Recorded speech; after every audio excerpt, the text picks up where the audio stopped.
welcome to Queerovision Series 5 Scotland team! My name is Teena, I am your hostess for this evening, and we have 6 fabulous comedians who will be coming, not like that, joining me, not like that either, performing. They'll be on this stage doing the best 5 minutes of stand-up comedy. And who wins? Well, it's going to be up to you guys!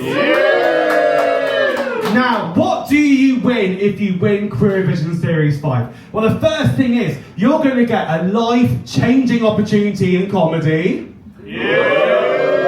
Eternal bragging rights to all the other comedian bitches. And most excitingly, in my opinion, a trophy! Indeed, tonight, one lucky contestant will be whisked to a grand final on the 30th of November at the Divine in London. And at least one other act has one more opportunity to go into our semi-finals at some point in October or November. Now, it's not just you guys who are going to vote for the winner this evening. We also have 2 guest judges! Could our first guest judge please come to the stage? Give it up for Cassandra!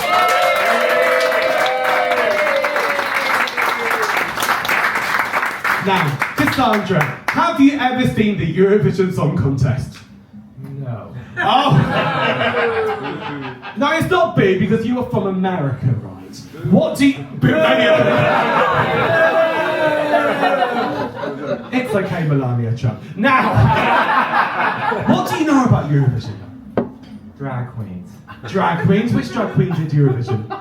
The one with the beard. The one with the beards. Did you do it? No. Conchita Wurst, right? Yeah. What else? Campy. Campy? Yeah. What else do you think they should know about Eurovision? Who said genocide? Shh. It's a good time. Essentially, it's up to us to vote. But you're going to have a massive choice today. Who's going to go and qualify for the grand final? What are you looking for in stand-up comedy? Laughs. Good. What else? Just laughs. Yeah. Okay, well you are going to have a lovely time. I'll give it up for Cassandra.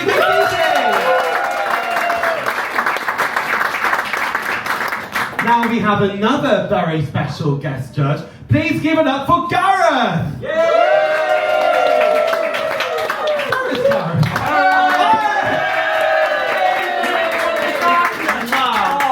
Now, you are obviously from the Democratic Republic of Wales. Something like that. Are you at the bar? Well, we are at a bar, aren't we? Now, what are you looking for in a contestant? Not Donald Trump.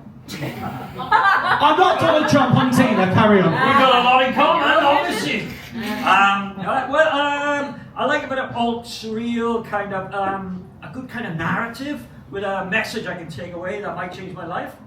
Bullshit! Just some fun! Silly comedy! Well, if it's going to be silly, we will go and find out. Yeah. And of course, if you enjoyed tonight's show, you can relive it forever on our YouTube channel. Say hello, YouTube! Hello, YouTube! And we'll now give it up for our second guest judge, and it's Gareth!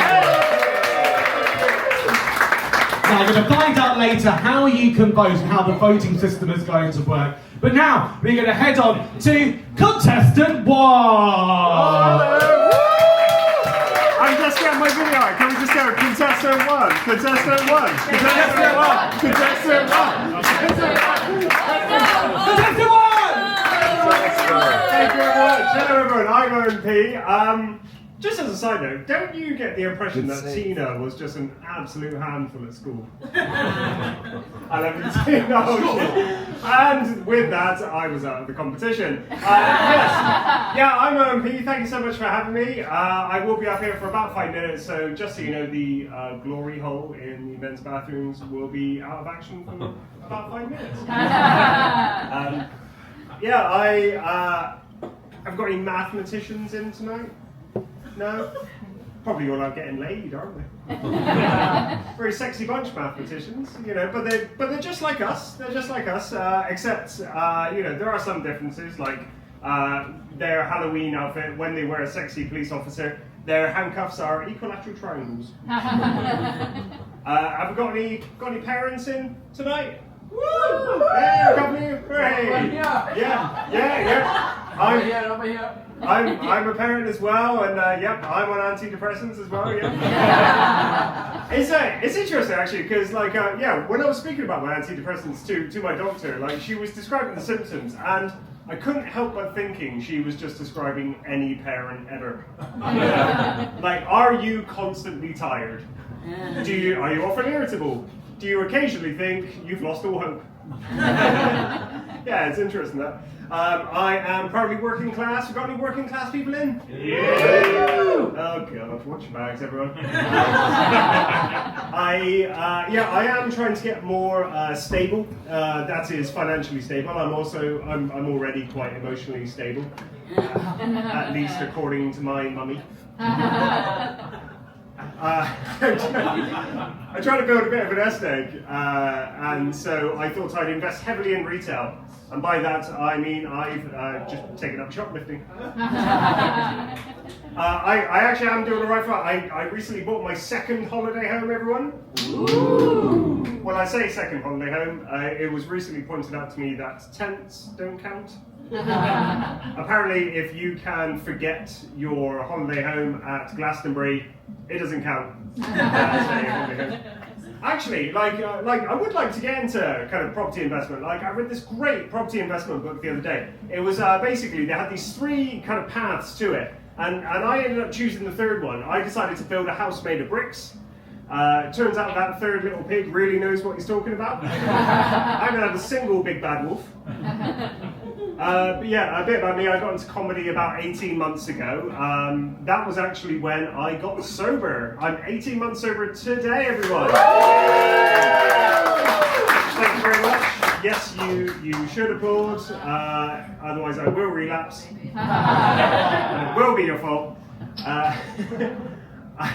I am trying to better myself. Like I'm trying to get into sayings, and I heard the saying to accept the things that you cannot change. You know, the idea is that if you cannot change it, let it go.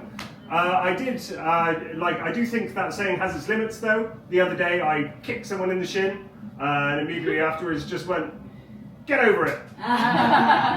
Didn't work. They beat the shit out of me. I am 36. We got any over 30s in? Yeah, you know what? Like, I never really actually kind of felt that old, but like the other day I made a Friends joke and somebody in the group didn't get it. That was kind of worrying. If anybody is wondering what Friends is, basically it was a bunch of 40-year-olds that were acting like 20-year-olds. So just like regular 40-year-olds, basically. You know what they say though, 40 is the new 30. The police would disagree. I'm now banned from driving. It's good though, like, you know, I can ride the bus now, which is good. I like the bus because you can listen to things on the bus. The other day I decided to listen to some Weezer on the bus. After about 5 minutes I decided to give the guy back his inhaler. That's me, I've been over me. Thank you very much.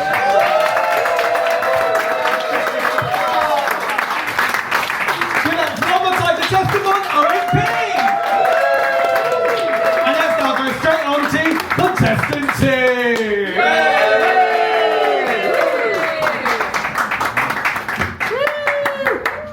Hi everyone! Hi! I'm Philippa, I work for a woke startup and I hate it!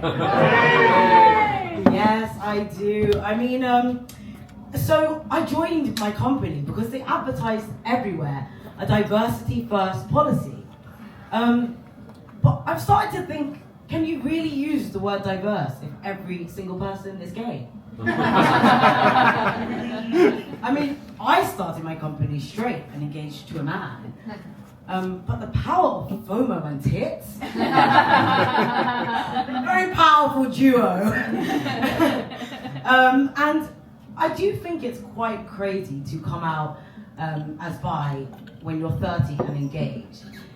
It felt a bit like the last season of Stranger Things. Like the writers didn't really know how to make it good, so they just made the main character gay and magic. I got to my 30s, life got hard, and you know the expression, when life gives you lemons, Make lemonade. turn bisexual. But my company, oh yeah, do you want to hear a very queer, woke meet cute? Yeah. Okay, so my lesbian colleague said, I met my partner at a roller derby. Their non-binary, blind colleague. And my number one question was how? As someone who wears glasses, how? But I really do feel like I should have known I was queer before I was 30. Because I'm not gonna lie, guys, I used to just go downstairs to my family PC and Google big tits.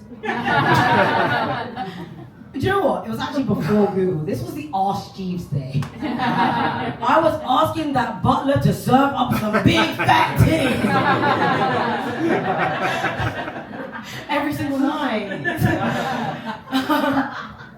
Until one day, my mum came up to me and she was like, Philippa, I was asking your brother if he was Googling big tits, but he said it wasn't him. And I was like, we're believing men now. But yeah, it was me.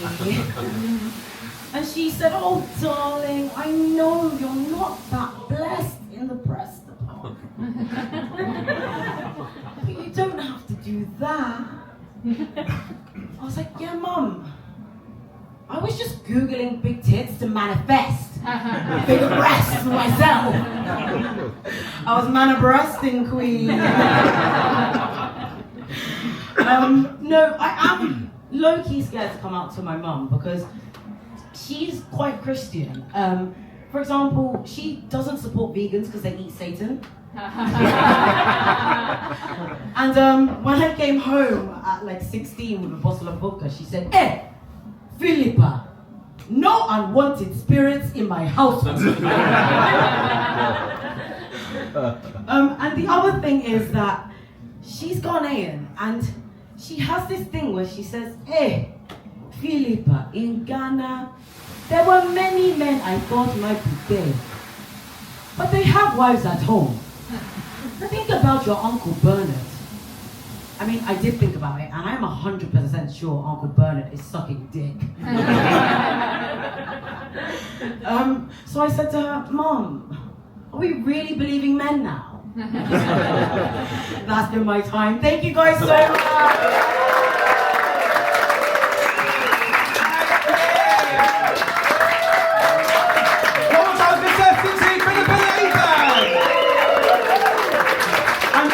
Time for contestant 3. It's you, George.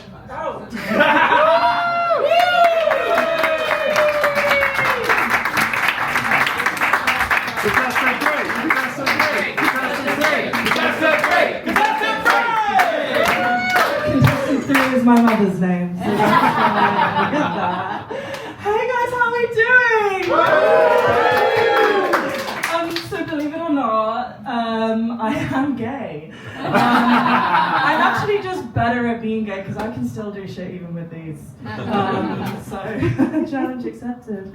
I am what I call a lesbian, but I think there's nuance to it. Like I am the amount into men as well, comparable to like a camp little straight man doing a fringe show to impress women. You know, he's like, I've sucked a dick, and I would again, maybe. So that kind of amount, but mostly not, yeah. So obviously not a gold star gay. I'm guessing I don't need to explain what a gold star gay is to this room. No? Okay, I will just in case though. Because you never know, sometimes they slip through the net. Like I was here the other night and there's just an elderly couple who got lost. So obviously like most things, if you think about it too much, it is problematic in some way. But let's just put a pin in that, shall we? And enjoy ourselves. So I would obviously be a gold star gay if I had only ever been with women, and that is not the case at all. You just like go ahead and add a 0 to the number you're thinking of.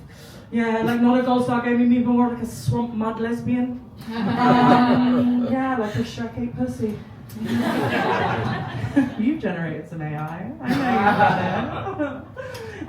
But yeah, so like I think most lesbians, I live in a house share full of other gays in a little gentrified neighborhoods. It's me and some other lesbians.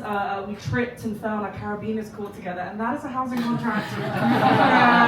It is, guys. It is legally binding because I checked, right?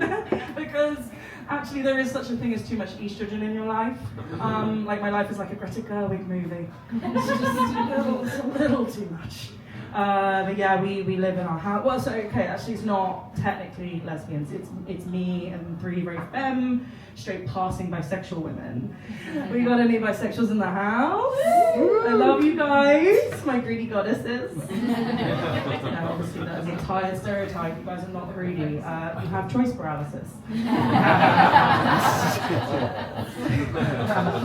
But yeah, I would love to tell you what I have also been calling my mum joke, because woke. Right? So women are allowed to be bad and not funny as well. So I have this grandfather, as most of us do, and I was talking to him the other day, and I said, oh yeah, I got a new bit. He's got a new. Someone's sucking really hard.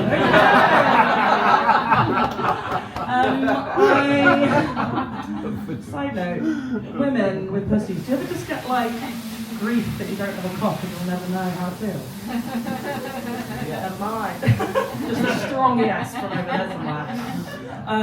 Yeah, he was saying to me, I've got a new bit of kit, I'm really excited about it. Actually, you'll love this, it's one of your kind. And I was like, And he said, yeah, an LG TV.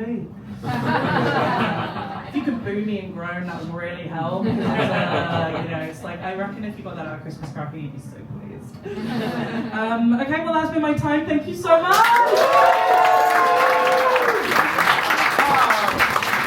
One more time, contestant 3, George! And now a little change in the lineup. We're now going to go to contestant 4, is Ibby!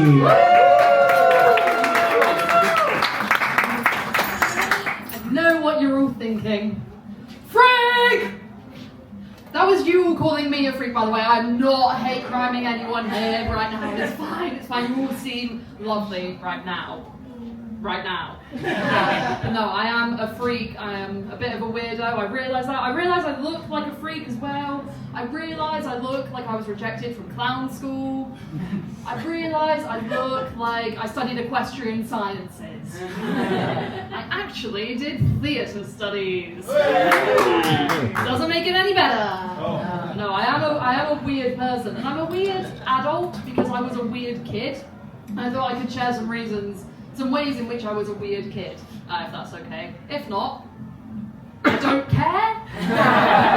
So way number 1 in which I was a weird kid, I thought that I was Madeleine McCann. I wish I was joking. I thought I was Madeleine McCann. I know now that I am not Madeleine McCann, but like, if you've ever seen those aged up pictures of her where it's like, here's what she'd look like in 2026. If you haven't, it's fine, because you're looking at one. You're looking at the one where she grew up. We all know she didn't do that. Why do I do this to myself? Where she grew up, joined the circus, and came out as queer. Yeah, and there were reasons why I thought I was Madeleine McCann. I wasn't just an attention-seeking weirdo.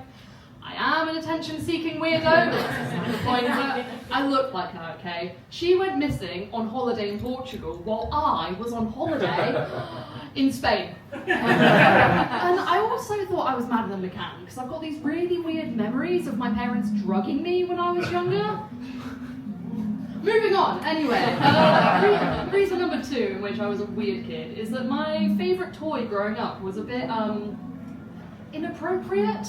Like, you only really saw adults using it. It wasn't really something that you gave to kids. But my parents saw how happy it made me that I got to play with it, so they just let me get on with it.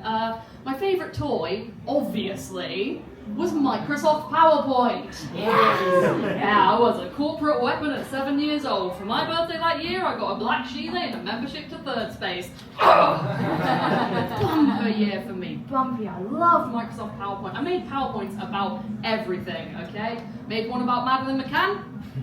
Really couldn't let that one go. My parents were quite concerned. It was just pictures of me and her next to each other with "What is the truth?" underneath.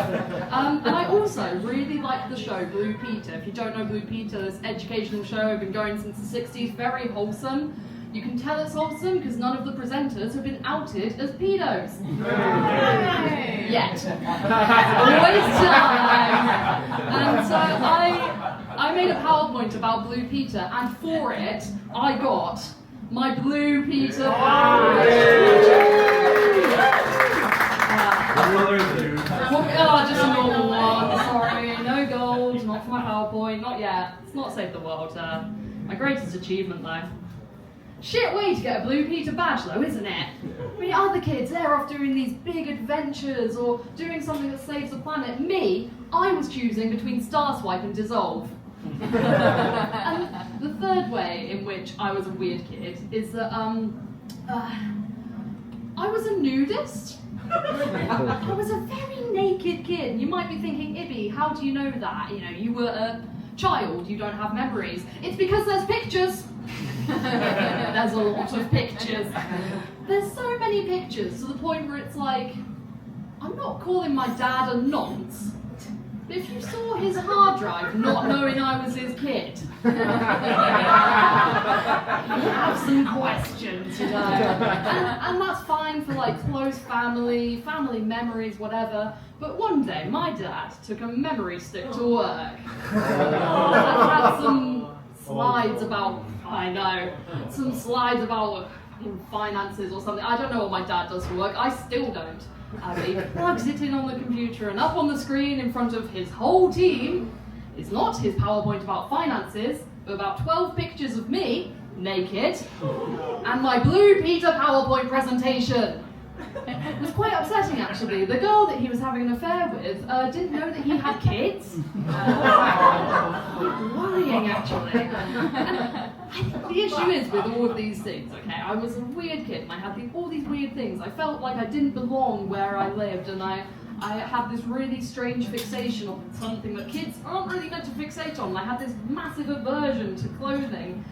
And I think the real weird thing is the fact that it took until my mid-20s to be diagnosed with autism. Hey. I'm Libby Williams, thank you so much.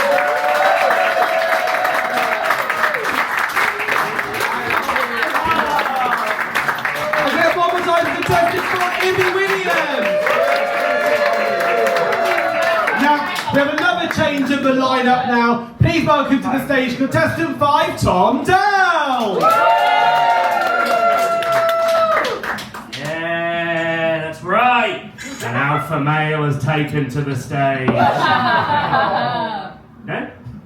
Got a believable sentence from a man that looks like he reviews libraries. No, I'm a very kind, sweet, sensitive boy. It's a very difficult thing to be at the minute, just because I quit therapy recently. That's a very bold strategy.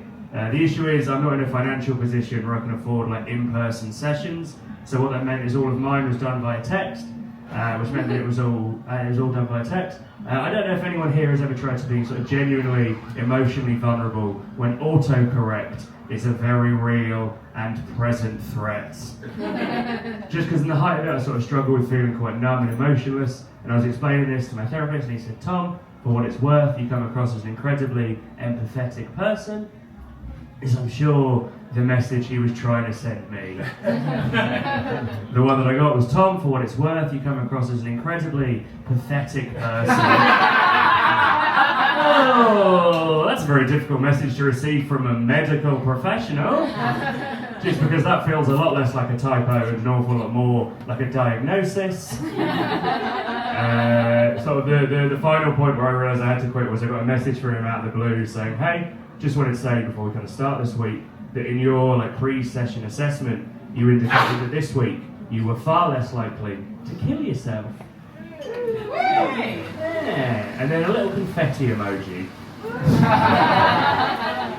I'm not a mentally mature enough man to know how to adequately respond to that text, so I panicked. Hit him with one of those. The red flags were there immediately though, just because in the first couple sessions I was explaining to him that I grew up predominantly raised by women, and he went, "Oh, that'll be why you struggle so much with masculinity." That's a very interesting way to find out that you struggle with masculinity. No, I'm kidding. That's something that's been levied at me quite successfully before. I am visually quite clearly a man made of felt. But there are a couple of interesting sort of things that happen when sort of you're raised predominantly by women. And the way that it's sort of manifested most clearly in me is I find myself like drawn to like sort of romantically and like even in terms of like friendships, I'm drawn to like sort of strong and confident women. And that's fine, I think should be encouraged. The only issue with it is if you give off the vibe that I do, just because if I say that I'm attracted to powerful women, really gives off the vibe that I'm trying to get pegged. And listen, I don't want people assuming that I'm trying to get pegged.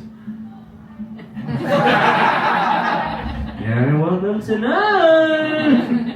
But no, I was raised sort of predominantly by women, specifically my mum, who is a lovely woman and had sort of a key hand in raising me. A couple of years ago I got the opportunity as a sort of thank you for everything that she's done to me to take her away on holiday. It was lovely, we went away to Rome. Give me a cheer if we've ever been. Yeah, those of you that have will know, for the benefit of those that don't, it's kind of beautiful, picturesque, older city. And what that means is like 95% of like the streets and the pavements are cobblestone. Which I'm aware doesn't probably sound like a particularly relevant fun fact, but it is sort of, it becomes quite crucial when you realise, paired with the knowledge that my mum is in a wheelchair. And I don't know if any of you lovely people have ever tried to push a wheelchair over cobblestone streets. Front wheels have a very fun feature where they will kind of randomly, without warning, lock up. Now listen. You can throw a disabled woman into the streets of Rome once, maybe twice, by accident. The third time it happened, really looks like I'm trying to get on the property ladder. Now listen, if any of you guys are kind of nervous about laughing at that joke, please don't be. I'm a nice boy, so I obviously checked with my mum that that was okay to say on stage.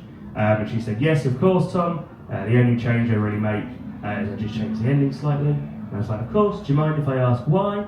And my mum went, well, just for me, it really is much more of a property ramp.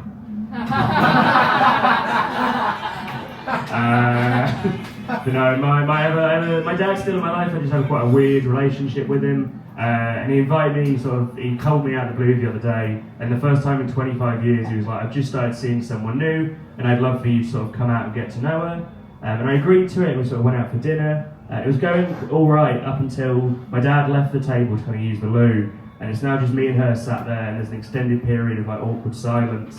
And to fill that, I unintentionally just blurted out, so, what are your intentions with my dad? To which she went, oh, you know, we're just keeping it casual, having fun. Oh! No. I don't need a genuine answer to that rhetorical question. Especially if the answer you give me is fuck buddies. Mainly because that puts me in a very difficult position where it now becomes clear to me that I need to give my dad the sex talk. A lot of you guys probably wondering, Tom, why on earth do you need to give a grown man the sex talk?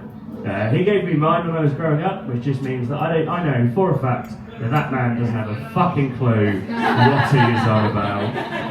So car journey home, I just turned to him and I go, hey, just a quick question, want to check that we're being safe and we're using protection? And he goes, yes, of course, Tom, I'd never make that mistake again. I've been Tom Down, you lot have been lovely.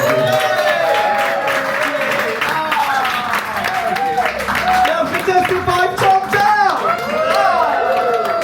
Now we're now going to the final contestant. Please give it up for contestant 6. Hello everyone, I'm Anna Gray, lovely to meet you. I'm going to crack straight on with things because I got here a bit late and nearly got hit by a bike on the way over. The things you do for comedy, eh? It is worth it. But it's worth it, please. So my mum for Christmas got me a really weird present. She got my sister this beautiful, gorgeous designer makeup palette. I think that's a lovely gift. She bought me, tell me what you think about this, an 8-week course in laser hair removal. I didn't ask for it, so now I'm on a laser hair removal journey. And I went into this place and immediately met the most intense women ever. They were like, hi girl, hi babe, come in, hi girl, have a cup of tea, have a cup of tea, I was scared. I was like, I've joined a cult. And I used to work at Lush. I walked downstairs, they told me, take my clothes off, put my legs up, it was giving oven ready. Right, I hear my therapist before I see her. The door literally flies against the wall and this voice goes, I need photos of your genitals! I was like, oh my God. It's like dating a man. What a throwback to me. She says, I need photos of your hair texture. She spoke very formally, very loudly, long words. Don't know where she was from. Can only assume the past. But she said, I need photos of your hair texture. And me being a chronic people pleaser, I go, of course. And she goes, yes, I agree. Very coarse. Which I thought was hilarious. You got that one, it's a big good. She then tells me to turn over, and it's at that point I realise my mum bought the full package.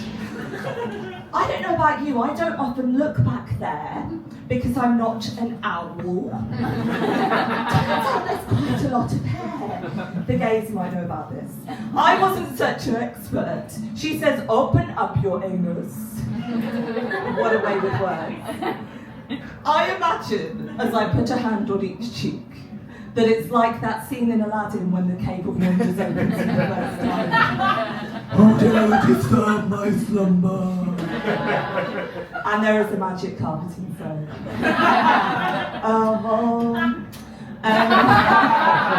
Three Aladdin jokes about my crack eyes, that's impressive. So I panic because I haven't prepared, and she goes, I cannot laser this.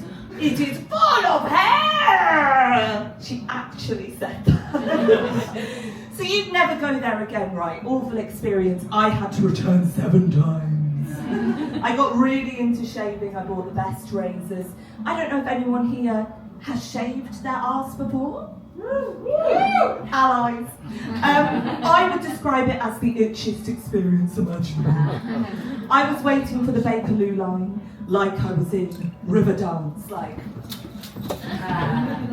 I know what those Irish boys have been up to. I do. Anyway, I'll finish on this. Last time I was there, I looked up at the ceiling and I was like, that's a really weird design for a ceiling. Basement, strobe lit, no clothes on, dark outside. Ceiling was made of little glass tiles across the whole ceiling. Yeah, that's a weird design. And as I'm lying there, I see footsteps walking over the tiles. And I realise I'm lying stark naked under the streets of London. So if you happen to visit London at any point, and you see a bright light shining from the pavement, it's not God, it's not the reckoning, it's my arsehole. What a note to end on. I've been Alan Gray, you've been a delight.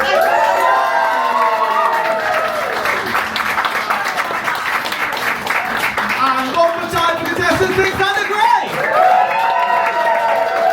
Okay, let's go and remind ourselves of the contestants we have this evening. First up, we have contestant 1, Owen P. Contestant 2, Philippa Leyburn. Contestant 3, George. Contestant 4, Ibby Williams. Contestant 5, Tom Dell. And this person, contestant 6, Anna Gray. Now, could you please all take out your mobile phones? Take out your mobile phones. Take out your phones. And put them in a CEX bag down here. No. I want you to go to Instagram. Go to the account at She Is Very Famous. You can give her a follow if you want. You can also come to a show, Who's the Daddy, every day here at 4 p.m. But very importantly, I want you to go to her most recent story, which, oh my God, there's also a picture of her brand new show, Who's the Daddy, here every single day at 4 p.m. at the street. But there is also a link to vote now. You guys, you've only got exactly 60 seconds to go and vote for your favourite act. Queerovision, start your engines. No, that's RuPaul. Queerovision, start voting now! 60 seconds! And Axe, you can vote for yourself, obviously. I don't know who votes. And guest judges, please send me a message with your 12 points. Thank you. I can't even get that far. 50 seconds.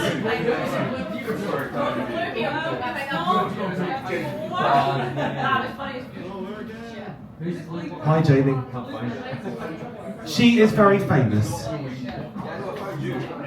So go for story. So go for recent story. There, vote now. 30 seconds, everyone.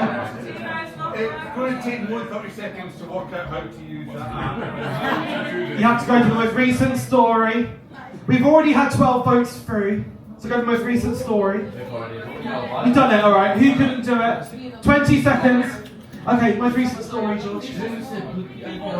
Well, turn it off and on again. 10 seconds. There we go, quickly. We have to keep trying. 5, 4, 3, 2, 1. Voting is closed. Let me do a little screenshot so no one cheats. Okay, well, we're now going to find out the results because this time at Queerovision Scotland, usually we have a lot longer to vote. There's a lot of a different system. Today, I'm going to reveal the biggest twist in Queerovision history. We're going to start with our guest judges, and they're now going to choose their favourite act each. And whichever act they choose will have the opportunity to at least go to one of the semi-finals. So essentially, you've got a golden bullet where whoever you guys choose are going to go straight at least to the semi-finals. Now, if you manage to choose the same act, that's okay. Because then we're going to go to the audience vote, and from the audience vote, the one with the most points is going to win. It's all going to make sense, I promise. Okay, shall we go please to the first guest judge, and let's go to Cece! Consult with my fellow judge. No, get on the stage. Okay. Actually, do you know what? I need to start with Gareth. He's actually seen Eurovision before. Sit down. Could Gareth please come? Sorry. No. Sit down, America!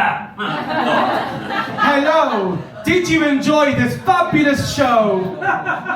Yeah, it was alright, wasn't it? It was right. Brilliant! Do you have a special message for all of our acts this evening? I do. Just before Who's the Daddy, for the rest of the Fringe, you could come and see my show! Like real absurd stuff, you know. Come to my show! We'll have fun! Yeah! I'll have fun anyway. At least one person in the room will have fun. That's the main thing. Indeed. Well, whoever you choose now will have the chance to at least go to the semi-finals, dependent on the audience vote. It's guaranteed. Who have you given, I've got the answer here, your 12 points to? It's very difficult. Can I pick my own, or do I? You've already chosen. Oh, I messaged you. No, Yeah, I forgot what I never messaged you. wrote for your You didn't say I needed my glasses. What's going on? I'm an old man. The Whisperer. Do you want to whisper it? Yeah. It's all coming back to me now. I don't know how it was actually contestant number 3, George! Contestant 3, George! You're guaranteed for the semi-final. And we're giving up our first guest judge, and it's Gareth! Congratulations, George. But do you have enough votes to go straight to the grand final? We'll find out. Now, let's now go to guest judge number 2. It is Cece! Hello! Did you enjoy this fabulous show? It was fabulous. Now, let's hear the results from the People's Democratic Republic of the United States of America. Who do you award your 12 points to? Les 12 points.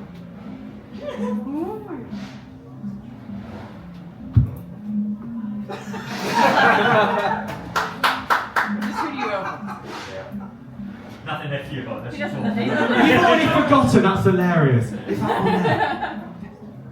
Has anybody seen S&P Caravan?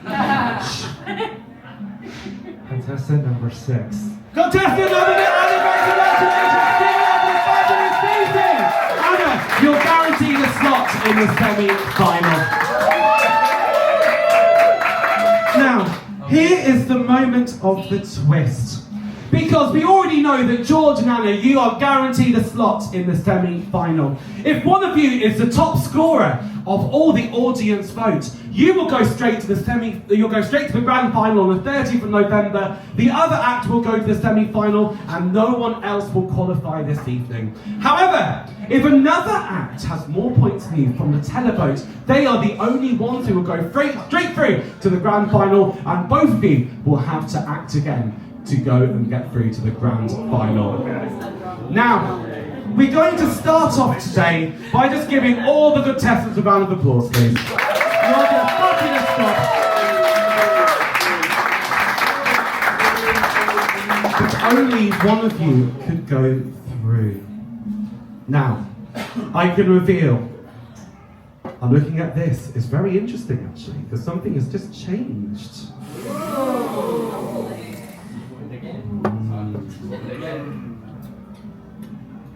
I've decided to make a change to the proceedings this evening. Because one of George and Anna do have the joint top points, but with another act. Which means I think we need to go and do a vote off. Now I'm going to go and reveal first of all which one of you didn't get the top televote, but we'll be going straight through to one of the semi-finals in October or November. That contestant is George! But Anna Gray, you have got the joint most amount of televotes, and I can reveal you shared that with Ibby Williams, contestant 4! Can Anna and Ibby please come and join me on stage? And let's give another round of applause for other fantastic acts this evening. 2 contestants join me on the stage. I want you all now to go back to your Instagrams, and you're going to have exactly 1 minute to go and vote either for contestant 4 or contestant 6. I'm now going to wipe all the information off this, and the countdown starts now. Someone voted for you 4 minutes later, by the way. I have to speak on it. That's cheating.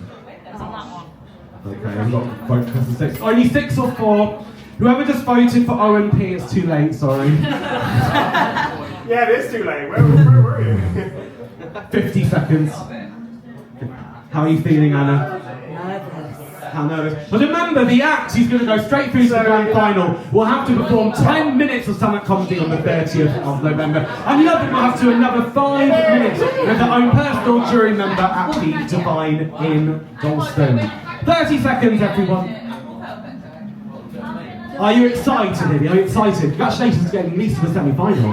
Do you have a message for your fans? I have one. One fan? Well, that's good. That means you have a... Yeah. That's good. 20 seconds. They're coming through very fierce at the moment. It's currently 12 apiece. Come on, we can't have a tiebreaker here. 10, 9, 8, 7, 6, 5, 4, 3, 2, 1. Stop your voting! I can reveal one of you got 12 points, the other of you got 13 points. I can reveal the act is going straight through to the grand final of Queerovision Series 5 at the Divine in Dalston. Tickets are available now.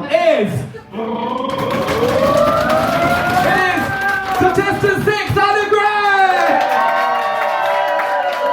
You stay here.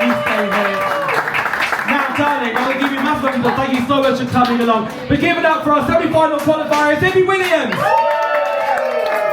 Now, Anna, do you you have a message for your fans? Thank you for keeping my hopes high and my arsehole smooth. Love you all. Give it up for Anna Gray, our grand final qualifier!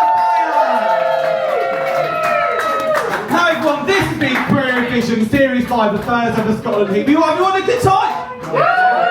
Now make sure you come along to Who's the Daddy tomorrow at 4 PM. And if you're based in London, come along to our semi-finals and our grand final at our home in the Divine. But for now, we're going to do one final sing-along. Now, give me a cheer if you love Eurovision.